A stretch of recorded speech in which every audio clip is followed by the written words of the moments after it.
पहले हम लोग 20 मैथ को धुआं करेंगे। सुपर 20 टॉप 20 मैथ्स को पहले हम लोग देखेंगे, उसके बाद हम लोग रीजनिंग को नास्ते नाबूद करेंगे।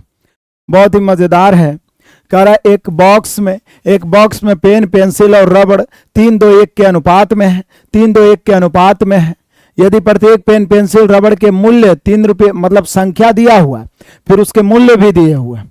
तो यहाँ पर क्या क्या है, पेन है, ये रेशियो का क्वेश्चन हो गया, पेंसिल है और रबड़ है, पेन है, पेंसिल है और रबड़ है। 3:2:1 के अनुपात में है। ये संख्या हो गया। संख्या के बाद यहाँ पे मूल्य हो गया मेरे प्यारों, क्या हो गया, मूल्य। मूल्य कितना हो गया, तो मूल्य हम सभी का है 3 रुपया यहाँ पे है। उसके बाद यहाँ पे 2 रुपये हैं, यहाँ पे भी 2 रुपये हैं। टोटल खर्च यदि देखा जाए टोटल, तो संख्या को मूल्य से गुना करेंगे, 3 3 9, यहाँ पे हो जाएगा 2 दूनी 4, यहाँ पे हो जाएगा 2 1 2। टोटल यहाँ 720 रुपया है। यहाँ 9 4 13 2 15 रुपया है। तो बॉक्स में पेनों की संख्या ज्ञात करें। तो बॉक्स में पेनों की संख्या, यहाँ पर पेनों का मूल्य नहीं पूछ रहा है बल्कि पेनों की संख्या पूछ रहा है। तो संख्या ऊपर वाला है तो संख्या से गुना करेंगे 3 से। यहाँ पे कितना है, 15 से काट के देखिए, 15 चौके 60 बच गया 12, 15 8 120, 48 या 144, यानी बॉक्स में पेनों की संख्या। तो कुल मूल्य की तुलना कुल मूल्य से पेनों की संख्या निकालना है पेनों की संख्या से। तो बहुत ही आसानी से पहला नंबर क्वेश्चन बन गया। और ये दूसरा नंबर क्वेश्चन आ जाइए।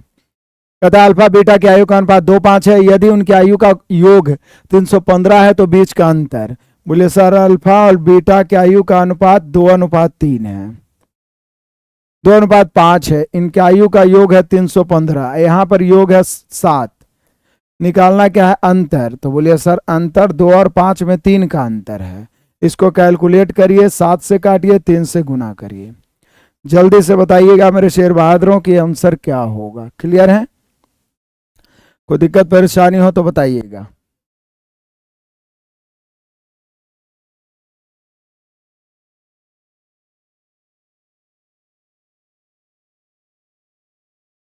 आ जाइए अगला क्वेश्चन, बड़ा ही शानदार और जानदार। कहता है निम्नलिखित में से कौन सी संख्या 15 से विभाज्य है। कौन सी संख्या 15 से विभाज्य है? तो 15 से वही विभाज्य होगा जो 5 और 3 से विभाज्य है, क्योंकि 5 3 15 होता है। अब ऐसा संख्या जिसका इकाई अंक 0 या 5 हो 5 से तो विभाजित होगा ही।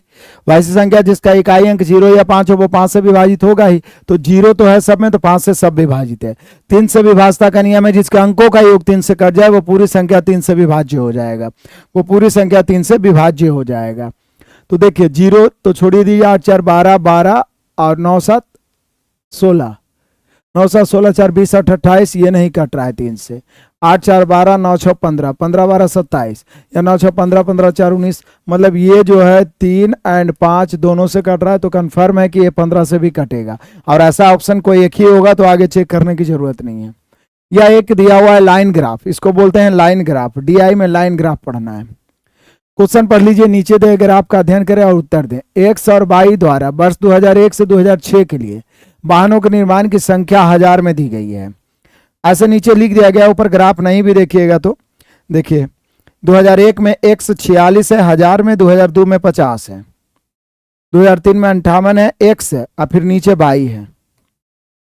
क्वेश्चन कहता है कि कंपनी x द्वारा 2001 और 2002 में निर्मित वाहनों की संख्या में अंतर क्या है।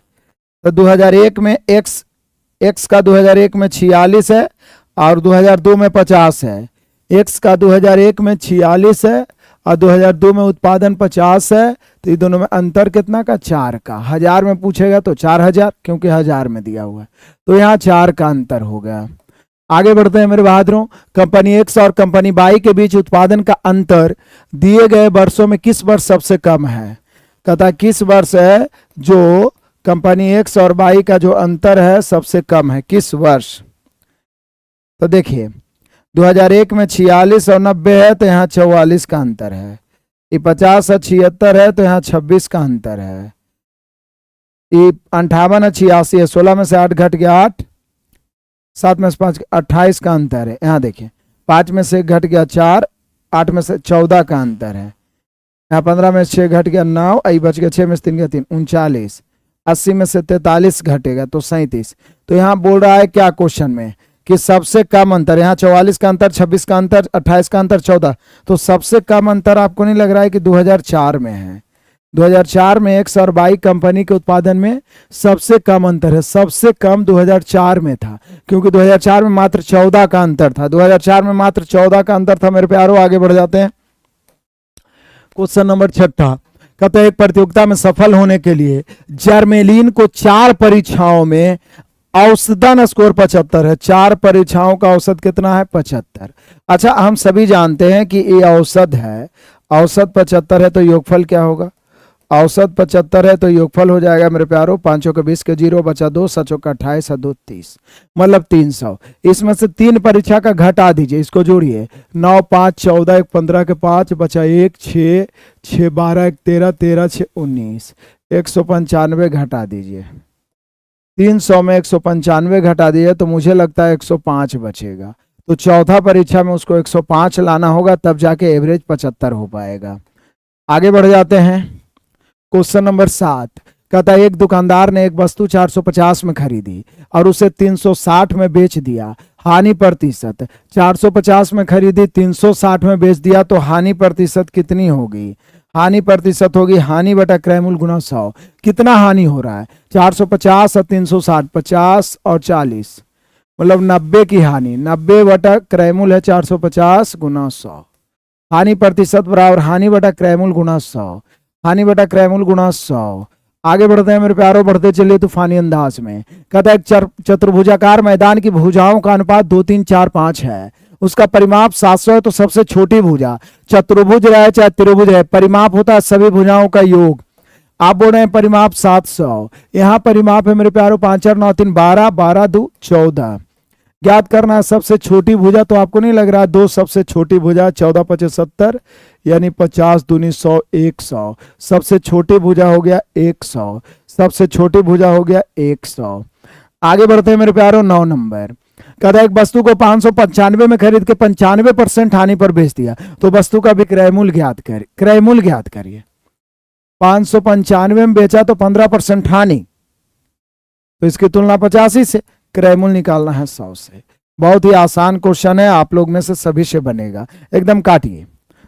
आ जाइए आगे बढ़ते हैं। क्वेश्चन नंबर 10 कहता है दो संख्याओं का लसा और मसा क्रमशः 171 और 9 है। पहली 9 है तो दूसरी, हम सभी जानते हैं, पहले से पढ़े हैं कि पहली गुने दूसरी बराबर लसा गुने मसा, इसलिए दूसरी बराबर सीधे हो जाएगा एलसीएम गुना एचसीएफ बटा पहली। एलसीएम है 171, एचसीएफ है 9 और पहली भी 90 है, तो कट के हम सभी का आंसर 171 ही होगा। तो संयोग की बात है कि 171 ही आंसर हो गया। आगे बढ़ जाते हैं मेरे प्यारों। क्वेश्चन नंबर 11 बड़ा ही मजेदार है। एक्स का मान ज्ञात करिए। सबसे अच्छा है कि आप दोनों तरफ स्क्वायर कर दीजिए, तो ऊपर ऊपर वाला रूट खत्म हो जाएगा, तो 56 माइनस एक्स आई 74 प्लस रूट 49 है तो 7 निकल जाएगा। अब यहाँ पे देखिए 56 माइनस एक्स बराबर 74 7 81 होगा। अब जरा ध्यान दीजिए, एक सुधर जाएगा तो पॉजिटिव, और 56 में 81 आके घटेगा। 56 में 81 घटेगा तो मुझे लगता है 25 आंसर होना चाहिए, लेकिन माइनस 25 होगा क्योंकि 56 में 81 घट रहा है, 56 में 81 घट रहा है। आगे बढ़ जाते हैं। उस समबाहु त्रिभुज का क्षेत्रफल ज्ञात कीजिए जिसकी भुजा 114 है। उस समबाहु त्रिभुज का क्षेत्रफल जिसकी भुजा, तो बोले सर सिंपल है, समबाहु त्रिभुज का क्षेत्रफल के लिए तो ज्यादा दिमाग लगाना ही नहीं है, सीधा √3/4 भुजा स्क्वायर होता है। तो √3/4 भुजा स्क्वायर 114 गुना 114। जल्दी से काटिए, पिछले सेट से आधारित है, सेम हूबहू पूछा गया था ये सब क्वेश्चन है एलपी में। जिसका मैथ आसान रहेगा उसका रीजनिंग को टफ कर देगा, जिसका रीजनिंग आसान रहेगा उसका मैथ को टफ कर देगा। इस बात को आप हमेशा ध्यान रखिएगा। यहाँ पे 38 गुना 18 गुना 38 गुना 18 है, इसमें भाग देना है कितना से? पहली बात तो होल स्क्वायर है तो रूट खत्म, 2 से काटेंगे तो ये कितना हो जाएगा? 16 दूनी 32 दूनी 4 132, और फिर 132 दूनी तो फिर 324 ही हो जाएगा।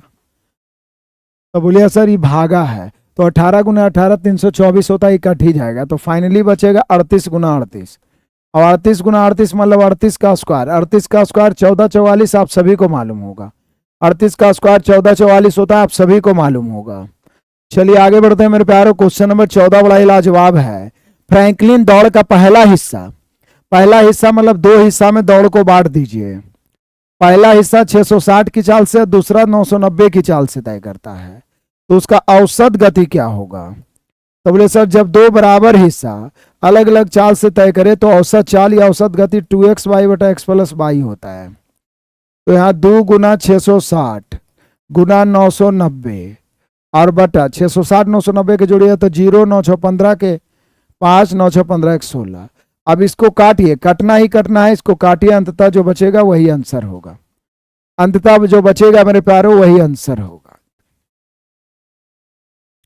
आगे बड़ा ही मजेदार है। कहता है एक बक्से में रखे 120 साबुनों में से 54 का उपयोग किया जा चुका है, बक्से में अब कितने प्रतिशत साबुन? तो 120 में 54 खत्म, तो शेष कितना बचा? तो बोले सर शेष 66 बचेगा। 66 बटा 120 गुना 100,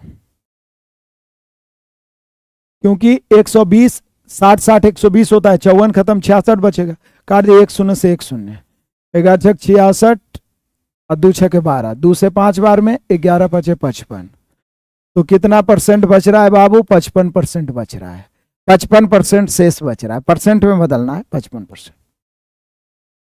आज ये बड़ा ही मजेदार और लाजवाब है। कहता है एक निश्चित राशि के लिए साधारण ब्याज पर 12% की वार्षिक दर से 5 वर्ष के बाद ब्याज 6240 है, तो कौन नहीं जानता है कि 12% वार्षिक दर से 5 वर्ष का ब्याज मतलब SI होगा, दर गुना समय 12 25 60। यहाँ 6240 है मेरे प्यारो, यहाँ ब्याज 60 है। ब्याज की तुलना ब्याज से मूलधन निकालना है 100 से। ब्याज की तुलना ब्याज से मूलधन निकालना है 100 से। जल्दी से बेरहमी से काटिए। अगला क्वेश्चन है अशांत, इसको रेकरिंग वाला को भिन्न में बदलना है। x बराबर हो गया 0.236666, ये अनंत तक, जिस पर जो रिपीट हो रहा है 2 3 तो रहेगा, 6 पर 6 रिपीट हो रहा है तो 6 पर रेकरिंग हो जाएगा। अभी रेकरिंग हटेगा तो दशमलव अपने आप हट जाएगा। 236 में 23 घट जाएगा क्योंकि उस पर रेकरिंग नहीं है। 1 अंक पर रेकरिंग है तो जितना अंक पर रेकरिंग है उतना 9, 2 अंक पर रेकरिंग नहीं है तो 2 शून्य। अब इसको काटिए, 236 में 23 घटेगा 213, 213 बटा 900। अभी कट नहीं रहा है, इसी पे आधारित एक ऑप्शन दे दिया है, ऑप्शन नंबर ए। तो इस सब क्वेश्चन को तो ऐसे ही आप उड़ा दीजिएगा यदि ऐसा क्वेश्चन आ गया तो, लेकिन आगे सभी तरह के क्वेश्चन 50 एपिसोड होते होते आपको मिलेंगे। ये सब मैं प्रीवियस पहले करवा रहा हूं। 5250 की धनराशि साधारण ब्याज पर 13% की वार्षिक दर से 4 वर्षों के लिए निवेश की गई। ब्याज सहित होने वाली कुल राशि मतलब मिश्रधन पूछ रहा है। बोले सर 5250 की तुलना 100 से, 13% वार्षिक दर से 4 वर्ष का SI हम सभी को पता है कि 13 चौके 52 होगा। क्या होगा? 13 चौके 52। तो ब्याज सहित कुल राशि कितना होगा? 152। जल्दी से काटिए मेरे प्यारों, ब्याज सहित कुल राशि कितना हो जाएगा? 152। काटने के लिए मैं आपको छोड़ता हूं इसलिए ताकि आप कैलकुलेशन करें। कहते एक दुकानदार ने एक वस्तु 252 में खरीदी और 315 में बेच दिया, कितना लाभ? तो बोले सर सिंपल है, 252 से 315 जाना मतलब कितना लाभ हो जाएगा? 5 में से 2 घट गया 3 और 31 में से 25 घट गया 63 का लाभ है। 63 ऊपर 252 नीचे, परसेंट निकालना है 100 से। काट के आप देख लीजिए, 63 से मुझे लगता है 4 बार में कट रहा है 25%। कितना परसेंट मेरे प्यारो? 25%। और 25 से ऑप्शन नंबर बी। क्लियर है?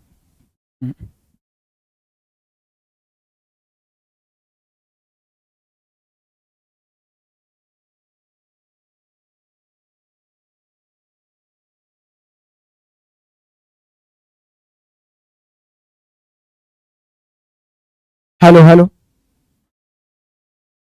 आ जाइए मेरे बाद में क्वेश्चन नंबर 20। आयत की चौड़ाई 245 और इसका विकर्ण 637। अब देखिए कितना बड़ा बड़ा दे दिया है, लेकिन थोड़ा सा सोचना है। पाइथागोरस यहां पर भी आपको लाभ मिलेगा। विकर्ण, आयत का विकर्ण कितना है? 637 है मेरे प्यारों। आयत की चौड़ाई कितनी है? 245। अब हमें परिमाप चाहिए, तो परिमाप तो हम सभी जानते हैं कि आयत का परिमाप 2 × L + B होता है, तो हमें लंबाई चौड़ाई चाहिए ही चाहिए। लेकिन हमने सोचा कि यदि ये त्रिभुज है समकोण, तो ये कर्ण है, ये लंब है, तो ये आधार कैसे निकलेगा? √अंडर इतना बड़ा का स्क्वायर इतना बड़ा का स्क्वायर, समय ही नहीं है। तो क्या करें? करना कुछ खास नहीं है। ये 5 से तो कट ही रहा है कम से कम, तो ये 5 गुना 5 को 20, 9 45, 49 होगा। तो निश्चित रूप से 5 जब यहाँ पे आता है कोई एक, तो 3 4 5 या 5 12 13, तो कर्ण 13 होना चाहिए। तो मुझे लगता है कि इसको हम लोग 13 गुना 49 लिखें तो हो जाएगा। तो बोलिए कि सर ये 5 है, ये 13 है, कर्ण 13 आ रहा है, यदि 49 को हटा दिया जाए तो 49, ये 5 है, ये 13 है, तो ये 12 होगा। तो ये 5 गुना 49 है, 13 गुना 49 है, तो ये 12 गुना 49 होगा, क्योंकि 5 12 13 पाइथागोरस में है। उसके बाद उसमें दुगुना तिगुना 4 गुना 5 गुना 49 गुना कुछ भी करिए, पाइथागोरस में बैठेगा। तो ये 637 है, ये 245 है, अभी गुना करिए। 49 दूनी 98 का 8 बच गया 9, 49 का 49 9 58, मतलब ये 588। तो ये लंबाई हो गया। 245 क्या है मेरे प्यारो, ये चौड़ाई हो गया। और हम सभी को पता है कि परिमाप क्या होता है, परिमाप होता है 2 इंटू लंबाई प्लस चौड़ाई। तो 2 इंटू 245 एगो हो गया और 588। अभी दोनों को जोड़ के 2 से गुना करने के लिए इंजीनियरिंग करने की जरूरत नहीं है। तो चंद मिनटों में आपने 20 मैथ का कर दिया धुआं धुआं। अब हम लोग 25 रीजनिंग को करते हैं फटाफट, नाचते नाबूद।